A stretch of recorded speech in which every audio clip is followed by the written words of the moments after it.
ওয়াস্তে সাহারি এবং ইফতারে মুসলমানের মতো খাবার খাবেন, জানোয়ারের মতো খাবার খাবেন না। সাহারি এবং ইফতার এই দুটোতে কি খাবেন? মুসলমানের মুমিনের মতো খাবার খাবেন, জানোয়ারের মতো খাবার খাবেন না। আল্লাহ পাক বোঝার তৌফিক দান করেন। মানে আমরা কিন্তু সাহারিতে কি করি জানেন? 7 পেট খাই। কয় পেট? নবীজি বলেছেন খাবে পেটের 1 ভাগ খাবার, 1 ভাগ পানি, 1 ভাগ, আবার বলি 1 ভাগ খাবার, 1 ভাগ পানি, 1 ভাগ। কার পেট খালি আছে এখন খাওয়ার সময় খাওয়ার টেবিলে? আমাদের ওস্তাদরা বলেন যে মুসলিম উম্মাহ, আমাদের ওস্তাদরা বলেন যে মুসলিম উম্মাহ খাবার টেবিলে হেরে গেছে সে কখনো জিহাদের মাঠে জিততে পারবে না। বুঝতে পারেন নাই? বুঝতে পারলাম না মনে হয়। যারা খাবারের টেবিলেই হেরে গেছি, এখানেই তো আপনি সুন্নাহ মাফিক খাইতে পারতেছেন না, প্রবৃত্তির কাছে হেরে গেলেন, গপ গপ গপ গপ করে খাচ্ছি 7 পেট ভর্তি করে। এখানে তো খাবারের সামনেই হেরে গেলাম, প্রবৃত্তির সামনে। সে আবার কাফেরদের সাথে জিতবে কেমনে? জিতবে আগে নিজের প্রবৃত্তির উপর জিহাদে তো জিততে হবে। আমার মন চাচ্ছে জেনা করি, করবো না, এটার নাম জিহাদ, এটাও জিহাদ। মন চাচ্ছে সুদ খাই একটু, খাবো না, এটার নাম কি? জিহাদ। মন চাচ্ছে নামাজ না পড়ি, ঘুমায় থাকি, মন চাচ্ছে না, মন বলতেছে ঘুমাই ঘুমাই ঘুমাই, কিন্তু নামাজ পড়তে হবে। এই যে উঠলাম, ওযু করলাম, গেলাম, এর নাম কি? এটাও এক প্রকার কি? বরং নফসের সাথে জিহাদটা অনেক বড় জিহাদ বলা হয়েছে, বলা হয় নাই? এটা মানুষকে শক্ত করবে। একটা মেয়ে সেটা প্রেম করতে মন চায়, করবো না, ওকে দেখবো না, যাবো না কাছে, এটা এটা শক্ত থাকার নাম কি? এটা মনের নফসের সাথে কি বুঝেন? আল্লাহ পাক আমাদেরকে নফস শক্ত করার তৌফিক দান করেন। তো ভাই খাবার ইফতারেও এভাবে 7 পেট খাবেন না, সারিতেও খাবো না, ওয়াদা করি তো ইনশাল্লাহ। শোনেন, পরিমিত খাবেন, পুষ্টিকর খাবার খাবেন, পরিমিত খাবেন কিন্তু পুষ্টিকর খাবার খাবেন, তাহলে যথেষ্ট হবে ইনশাল্লাহ। আর এখনকার যে খাবার, এদের বেশিরভাগই ভেজাল। যত বেশি খাবো তত দ্রুত অসুস্থ হব। এই যে আমরা দিন দিন যে দুর্বল হয়ে যাচ্ছি, বুঝতে পারতেছেন না আপনারা? এটা দিন দিন যে আমরা আগের জেনারেশনের মতো শক্ত না। আমাদের দাদারা, তার দাদারা যেরকম স্ট্রং ছিলেন, আমাদের ইয়াংরাও কিন্তু অত স্ট্রং না। একটা ইয়াং ছেলেকে আপনি এখন 50 বছরের একজন মুরব্বীর সাথে পাঞ্জা লাগায় দেন, পারবে না, ওই চাচাই জিতবে। এটার কারণ হচ্ছে ভেজাল খাবার, ভেজাল পরিবেশ, ভেজাল সবকিছু। আমরা যা খাচ্ছি বেশিরভাগই বিষ। আর আল্লাহর কসম, এগুলো মনিটর করার দায়িত্ব সরকারের, এগুলো মনিটর করার দায়িত্ব প্রশাসনের। এদেরকে মোবাইল কোর্টের আওতায় নিয়ে এসে একদম 1 বছরের জন্য ঢুকাইতে ভিতরে। আইনের সঠিক প্রয়োগ হলে এমনি সিধা হয়ে যাবে। বাঙালিদেরকে শুধু মিষ্টি মিষ্টি কথা বলে কাজ হবে না, মাঝে মাঝে কঠিন শাসন লাগে। বড় বড় কান্ট্রিগুলো আপনারা দেখে আসেন, মনে করেন রাস্তায় ড্রাইভিং এর সীমা দেওয়া আছে 100 কিলো, ওরা যদি 110 120 চালায় কেউ কিচ্ছু বলবে না, কোনো ট্রাফিক পুলিশও নাই। মোবাইলে একটা মেসেজ চলে আসবে যে তোমার এই 1500 রিয়াল 2000 রিয়াল জরিমানা করা হয়েছে। দিবানা ড্রাইভিং লাইসেন্স বাতিল, ওটা বাতিল তো হবেই, 6 মাসের জন্য জেল খাটবা। বাপ বাপ করে টাকা দিয়ে আসবে, টাকা না দিলেও ওর ভয়ে চালাবে না। বাবারে বাবা, একবার 1500 রিয়াল খাইছি, আবার খাওয়া যাবে না। আইন শুধু থাকলে হয় না, আইনের একদম কঠোর বাস্তবায়ন থাকতে হবে। এই জিনিসটা যদি থাকে, দেখবেন সমাজ ঠিক হয়ে গেছে ইনশাআল্লাহ। আল্লাহ পাক আমাদের সবাইকে কথাটা মন থেকে বোঝার তৌফিক দান করেন। আমরা কি কারো শত্রু? আমরা সবার শুভাকাঙ্ক্ষী। যদি এই জিনিসটা শক্তভাবে বাস্তবায়ন করা যায়, দেখবেন খাবারের ভেজাল এমনি বন্ধ হয়ে গেছে। মানুষকে মেরে ফেলতেছে খাবার দিয়ে, 3 দিনের বাসি তেল দিয়ে রান্না করছে, বললো একদম টাটকা রান্না, খেয়ে ফেলে। এই যে কোলেস্টেরল বেড়ে গেল, ক্যান্সার হচ্ছে। গরু ইঞ্জেকশন দিয়ে ফুলায় ফাবায় মোটা তাজা করে ফেলায়, করে নাই? কি অবস্থা মানুষের বুদ্ধি! চালের মধ্যে এটা মিশাচ্ছে, ডালের মধ্যে ওইটা মিশাচ্ছে, পানির মধ্যে কি মিশাই দিচ্ছে, ড্রেনের পানি বলতেছে মিনারেল ওয়াটার। হ্যাঁ, ডাব খাবেন, ডাবের পানি আগে ইঞ্জেকশন দিয়ে বের করে ফেলাইছে, ও আগে খাই ফেলছে, অল্প একটু বাকি আছে, ওটার দাম হাঁকাচ্ছে 150 টাকা। নিচ থেকে উপর পর্যন্ত আমাদের সমাজে খালি প্রতারণার প্রতারণা চলতেছে। এই কারণে আমাদের উপর থেকে আল্লাহর রহমত দিন দিন উঠে যাচ্ছে। আমাদেরকে সতর্ক হওয়া উচিত, আমাদেরকে সৎ হওয়া উচিত। সৎ হইতে পয়সা লাগে না, সৎ হইতে পয়সা লাগে। সবাই যার যার জায়গা থেকে ভালো হয়ে যায়, কিচ্ছু করা লাগবে না ইনশাআল্লাহ। আপনি মাদক খায়েন না, কেউ জোর করে মাদক খাওয়াবে? আপনি নিজে সুদ খায়েন না, কেউ জোর করে সুদ খাওয়াবে? এখানে কেউ মাদকের দোকান দিল, আমরা খাই না, ও দোকান নিয়ে চলতে পারবে না, টামটোপলা বাঁধে চলে যাবে, কি করবে? চাইতে বাধ্য সে। আমরা খাইলে সে ব্যবসা করবে। আল্লাহর ওয়াস্তে আমরা কোনো রকম প্রতারণার কাছেও যাব না, হারামের কাছেও যাব না, এবং অন্যকে আমরা প্রতারিত করবো না ইনশাআল্লাহ। বাজার মার্কেটে একটা অনেক জটিল বিষয়। রমজান মাস আসলেই দেখবেন দাম বাড়া শুরু হয়েছে। এখনই অসাধু ব্যবসায়ী যারা, ওরা রিস্টোর করে ফেলাইছে, ওরা আবার সিন্ডিকেট করে ফেলবে যে এই দামের বাইরে যাবে না। তখন আবার দেখবেন যে সরকার বিপাকে পড়ে গেছে, দাম আর কন্ট্রোল করতে পারতেছে না, তখন ভর্তুকি দেওয়া লাগতেছে, আবার ওদেরকে আইনে আনা লাগতেছে। মানে আমরা নিজেরাই ঠিক নাই। কারা ঠিক নাই? আমরা নিজেরাই ঠিক নাই। এই কারণেই তো আমরা মানে আমাদের সমাজের উপর থেকে আল্লাহ পাকের রহমত, বরকতটা উঠে যাচ্ছে দিন দিন। আপনি দেখে নিয়েন যে পণ্যের দাম এখন 200 টাকা, রমজান মাস আসলে দেখবেন 250 টাকা 300 টাকা বাড়াই দিচ্ছে। এটা ব্যবসায়ীরা করবে, অনেকেই, অনেক অসাধু ব্যবসায়ী করবে, এটা অনেকেই করবে, এখনো চলতেছে। আমাদের বাংলাদেশে এমন কিছু নাই যেটা উৎপন্ন হয় না। আমরা যদি আমাদের এখানে সঠিক জাকাত ভিত্তিক অর্থনীতি থাকতো এবং সততা থাকতো, ইনসাফ থাকতো, আমানত থাকতো, আমাদের জিনিস আমরা খেয়ে শেষ করতে পারতাম না, এরপর বাকিটা রপ্তানি করতে পারতাম। অনেক কথা ভাই, এগুলো অর্থনীতির বিষয়, আরেকদিন কথা হবে ইনশাআল্লাহ। রমজানে আসছি যেহেতু এতটুকু নসিহত করি। 3 নাম্বার, যে ভাই আমরা এমন ভাবে খাবো না যে খাওয়ার মনে হয় জানোয়ারের খাওয়া। ঠিক আছে ভাই, পুষ্টিকর খাবার খাবো, কিন্তু পরিমাণে কম। কম বলতে কি একবারে কম না, আপনার প্রয়োজন অনুযায়ী 3 ভাগ করে, 1 ভাগ খাবার, 1 ভাগ পানি, 1 ভাগ ফাঁকা, সুন্নাহ অনুযায়ী। আল্লাহ পাক তৌফিক দান করেন, আমিন। 4 নাম্বার হচ্ছে রমাদান মাস মানেই কোরআন। রমাদান মাস মানে কি? এই রমজানে আমরা সবাই বেশি থেকে বেশি কোরআন তেলাওয়াত করবো ইনশাআল্লাহ। কারা কারা পারি হাত তুলি? আলহামদুলিল্লাহ, হাত নামান। সবাই পারেন কোরআন তেলাওয়াত? মাশাআল্লাহ, মাশাআল্লাহ। এটাই তো চাই, বাংলাদেশের ঘরে ঘরে প্রত্যেক ব্যক্তি যেন কোরআন তেলাওয়াত করা জানে। এটাই তো আমরা চাই। এমন যদি হয় যে 100% মানুষ কোরআন তেলাওয়াত করতে পারে, 16 কোটি মুসলিম, দিন কায়েম হয়ে যাবে ইনশাআল্লাহ, ইনশাআল্লাহ, ইনশাআল্লাহ। ভিতরে কাজগুলো করেন, আল্লাহ পাক তৌফিক দান করেন। তো ভাই, কোরআন আমরা রমজানে বেশি থেকে বেশি পড়বো ইনশাআল্লাহ ভাই, ঠিক আছে? যারা পারি না, একটা লিমিট ফিক্স করি, কমপক্ষে দিনে 1 পারা, দিনে কমপক্ষে 1 পারা, তাহলে 30 দিনে 1 খতম হবে। ওকে, আরো বেশি পারি 2 পারা, তাহলে 2 খতম হবে। আরো বেশি পারি 3 পারা। এমন আমাদের ইমামদের যুগে, আমাদের 4 ইমামদের যুগে, সলফে সালেহিনদের যুগে প্রতিদিনই 1টা করে খতম দিতেন তারা। সুবহানাল্লাহ, তাদের সময় আল্লাহ বরকত দিয়েছিলেন। সুবহানাল্লাহ, সারা রাত জেগে তেলাওয়াত করতেছেন, নামাজ পড়তেছেন, দিনের বেলা তেলাওয়াত করতেছেন। রমজান মাস হচ্ছে কোরআন নাজিলের মাস। এই মাসে যে হতভাগা কোরআন পড়তে পারলো না, তার জন্য আফসোস করা ছাড়া কিছু করার নেই। রমজান মাসে কোরআন আগে পড়বো, কোরআন শিখবো। না পারলে কি করবো? না পারলে 1 মাসে শিখবো, অন্যকে শেখাবো, কোরআনের দার্স দিব, কোরআনের মাহফিল হবে, কোরআনের তাবলীগ হবে, কোরআন নিয়ে আলোচনা হবে ইনশাআল্লাহ। আমরা জানবো কোরআনের মধ্যে কি আছে। এটা জানার সবচেয়ে উত্তম মাস হচ্ছে কি? রমাদান। আল্লাহ পাক তৌফিক দান করেন, আমিন।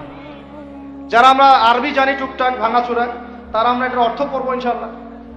যারা আমরা আলেম ওলামা আছে অনেকেই, যারা ইফতা দিয়েছি, দাওরা দিয়েছি, বা আমরা তালেব ইলম ওলামা ইকরাম যারা আছে, আমরা এই কোরআনের তাফসীরগুলো পড়বো ইনশাআল্লাহ। মানে কোরআনময় রমাদান। কোরআনময় কি? এবং চেষ্টা করবেন, আমার খুব ইচ্ছা হয় যদি আল্লাহ পাক আমাকে ক্ষমতা দিতেন, তৌফিক দিতেন, আমার ইচ্ছা হয় যে রমজান মাসে বাংলাদেশের যত মসজিদ আছে সমস্ত মসজিদে কোরআন শিক্ষা ফ্রি হয়ে যাবে ইনশাআল্লাহ। ভালো উদ্যোগ না? বাংলাদেশে কত মসজিদ আছে? হাজার না লাখ? লাখ না কোটি? হয়তো কোটি কোটি মসজিদ থাকতে পারে। প্রত্যেকটা মসজিদে যদি বিনামূল্যে কোরআন শিক্ষা কার্যক্রম করা যেত রমজান মাসে, 1 মাসে আপনি দেখতেন প্রায় মিনিমাম 5 কোটি মানুষকে কোরআন শেখানো যায়। তাও হাতে কলমে। তাও কি? হাতে কলমে। বই দেওয়া হতো ফ্রি, আর ওই যারা টিচার ক্লাস নেবে ওদেরকে বেতন দিব, ভাতা দিব সরকার থেকে। দেওয়া যায় না? দেওয়া যায় না? আচ্ছা, যদি গভর্নমেন্ট নাও দেয়, আপনারা জাকাত থেকে দিতে পারেন, সদকা থেকে দিতে পারেন, পারেন না? নিজেদের পকেট থেকে দিতে পারেন, নিজের ব্যবসা থেকে দিতে পারেন, এলাকা ভিত্তিক দিতে পারেন। কত উৎস আছে না? যদি এভাবে প্রত্যেকটা মসজিদ থেকে কোরআন শিক্ষা কার্যক্রম চালু করা হয় রমজান মাসে, আমরা দোয়া করি আল্লাহ পাক যেন এই কথাটা পৌঁছে দেন উপরের লেভেলে, এবং তারা উদ্যোগ নেয়। জানি না উদ্যোগ নেবে কিনা, আমাদের দায়িত্ব পৌঁছে দিলাম। তো অ্যাটলিস্ট যদি সবগুলো মসজিদে নাও হয়, প্রত্যেকটা এলাকায় যদি 1টা করে মসজিদও হয়, তবুও দেখবেন কয়েক কোটি মানুষকে কোরআন শেখানো যাবে ইনশাআল্লাহ। কোরআন ছাড়া এই জাতিকে আপনি ফিরাতে পারবেন না। কোরআন ছাড়া এই যুবকদেরকে মাদক থেকে ফেরানো যাবে না। কোরআন ছাড়া এই যুবকদেরকে জেনা থেকে ফেরানো যাবে না। এই টিকটক প্রজন্ম হয়ে এরা নষ্ট হয়ে গেছে, শেষ হয়ে গেছে। বাংলাদেশে আশঙ্কাজনক হারে এখন সমকামিতা বাড়তেছে, আশঙ্কাজনক হারে এখন জেনা, ব্যভিচার, পরকী এগুলো বেড়ে গেছে। মাদক দ্রব্যের কি ছয়লাভ, এই যে গুন্ডামি, মাস্তানি, ছিনতাই কারা করতেছে? যারা ইয়াং ছেলে পেলে এরা করতেছে। এদেরকে ফিরাইতে হইলে কোরআন ছাড়া কোনো গতি নাই। আইএমএ জাহেলিয়াতের সেই মানুষগুলো কোরআনের আলোয় শ্রেষ্ঠ মানুষে পরিণত হয়েছে। কথা বুঝতে পারেন নাই? আইএমএ জাহেলিয়াতের সেই মানুষগুলা যারা একসময় নিজের মেয়েকে দাফন করেছিল জীবন্ত। ইন্না লিল্লাহি ওয়া ইন্না ইলাইহি রাজিউন। চিন্তা করা যায়? আপনি আপনার মেয়েকে দাফন করতে পারবেন জীবন্ত? পারবেন? বলেন। এরকম মানুষ যারা এই কাজ করেছিল তারা কোরআনের সংস্পর্শে এসে সোনার মানুষে পরিণত হয়েছে। এই কিতাব আল্লাহ পাক নাজিল করেছেন ওই ঘরের উপরে উঠিয়ে রাখার জন্য না, মাঝে মাঝে বের করবো, ধুলা মুছবো, চুমু খাবো, রেখে দিব, এই জন্য না।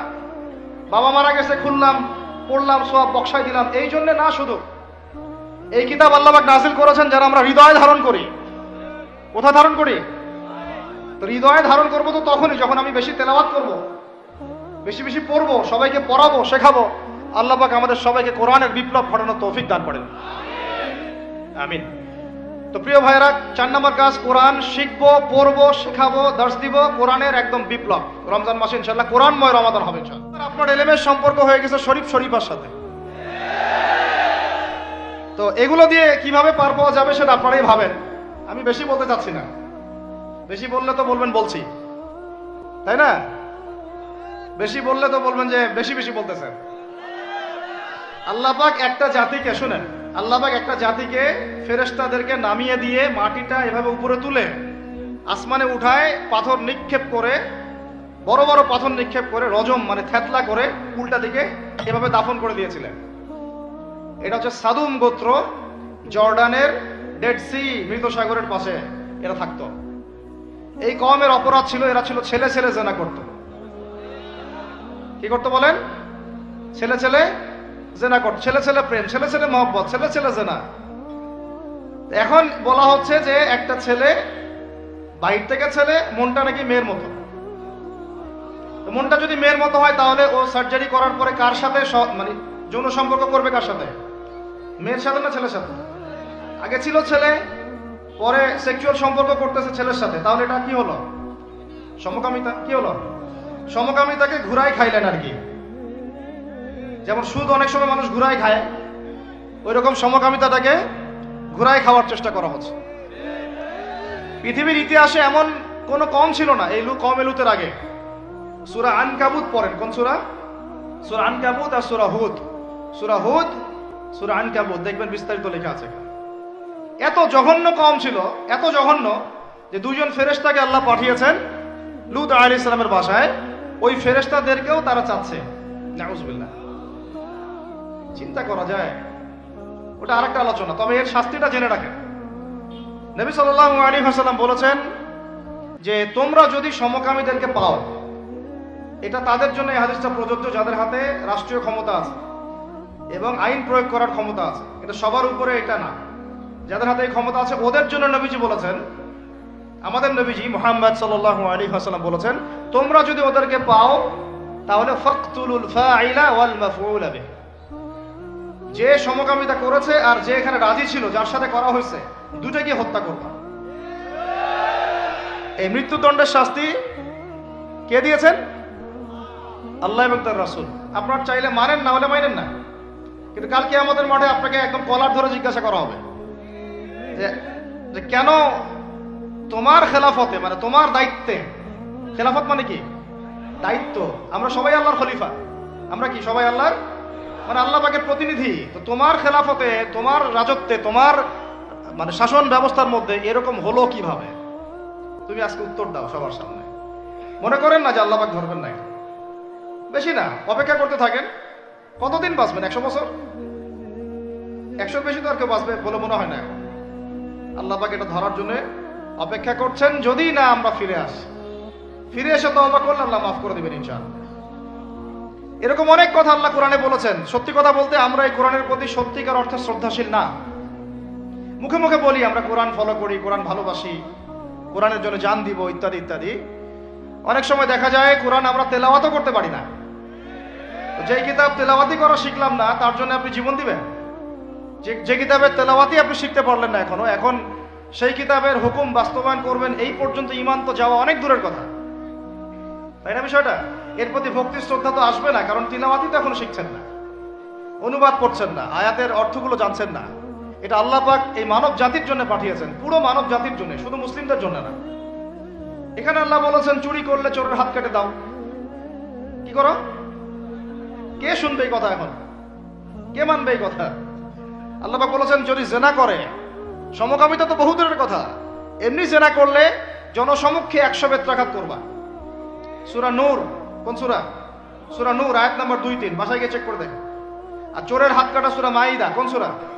সূরা মাইদা। আমি নিজে নিজে কোনো কথা বলতেছি না, এই কিতাবেই আছে। আল্লাহ পাক বলেছেন যদি ডাকাতি করে, ডাকাতি, ডান দিকের হাত বাম দিকের পা কেটে ফেলবা। ডান দিকের হাত বাম দিকের পা কেটে ফেল। এটা কে কাটবে? কারা কাটবে? সাধারণ মানুষ? আপনি পারবেন? যার কাছে অথরিটি আছে তার উপর দায়িত্ব এটা, আমাদের উপর এটা দায়িত্ব না। আমাদের দায়িত্ব কি? আমাদের দায়িত্ব হচ্ছে জানানো, প্রচার করা, কারণ আমার কাছে ইলমটা আছে। এরপরে যদি সে না করে তার ফল সে ভোগ করবে, তার হিসাব সে দিবে। আমাদের কাছে এই পর্যন্ত শেষ, কুল্লু খালাস। আর এরপরে যদি আল্লাহ পাক আপনাকে নিয়ে যান উপরে, তখন আপনি সেটা করবেন ইনশাআল্লাহ, ঠিক আছে? এখানেই আছে, এর ব্যাখ্যা তো হাদিসও আছে। মাদক দ্রব্য সেবন করে, কি সেবন করে? 40টা বেত্রাঘাত। কয়টা? কে মানে কোরআনের কথা? এখানে আছে যে ব্যক্তি সুদ খায়, কি খায়? আরো আসতে বলেন। যে ব্যক্তি সুদ খায় সে যেন আল্লাহর সাথে যুদ্ধ করে, নবীর সাথে যুদ্ধ করে।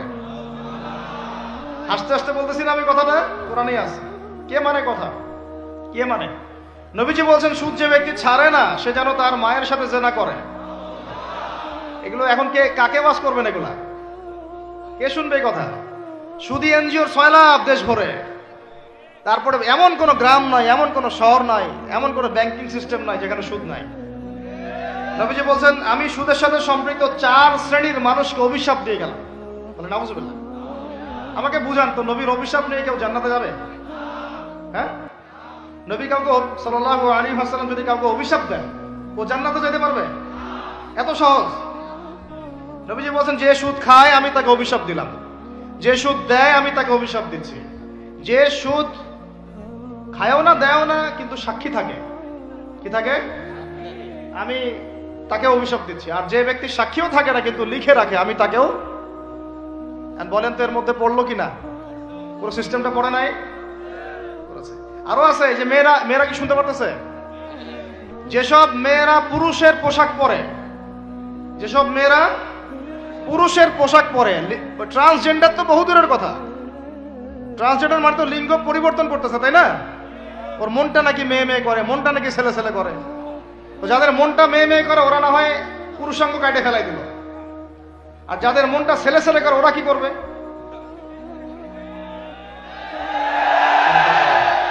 তাহলে চিন্তা করেন জাহেলিয়াতের কোন জায়গাটাতে আসছে, চিন্তা করছেন? আমি এমনি এমনি বলি না, এটা আবু জাহেলের যুগ। কার যুগ? শোনেন, আবু জাহেলের যুগে এরকম জেনা বেশি ছিল, পর্নোগ্রাফি তখন ছিল না, ব্যভিচার বেশি ছিল, জুয়া বেশি ছিল, মাদক বেশি ছিল, গোত্রীয় হানাহানি মারামারি ছিল, শিরক ছিল, সুদ ছিল। এই যুগের নাম হলো আইয়ামে জাহেলিয়া। ওই যুগটা হচ্ছে আবু জাহেলের যুগ। এখন এগুলোর কোনটা নাই? এখন